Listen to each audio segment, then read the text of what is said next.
Jewe Pastor Isaia Ndayizeye ububasha bwabwa n'ijambo ry'Imana igira ababiri kumwe n'ububasha bwabwa n'itorero ADPR.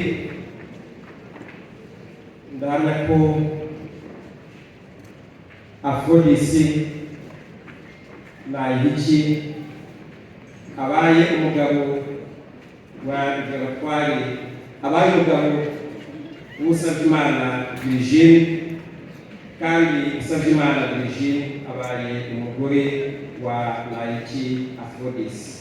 Nuko ikimana kigamije hamwe bakagitandukanye mu izina ry'Imana Data n'Umwana n'Umwuka. Amen. Bana bacu Afrodisi na Virgile, Uwiteka abaye umugabo wo guhamya no gushyingirwa kwabo. Uwiteka abahe umugisha kandi abarinde. Uwiteka abamurikishirize mu maso neza bagire neza, kandi Uwiteka atorora neza abahamagara. Mwebwe ubwanyu mwembi ubukumbiri n'ubugingo bikomeze birindwe, ntibizabure n'umugayo kugeza ubwo Kristo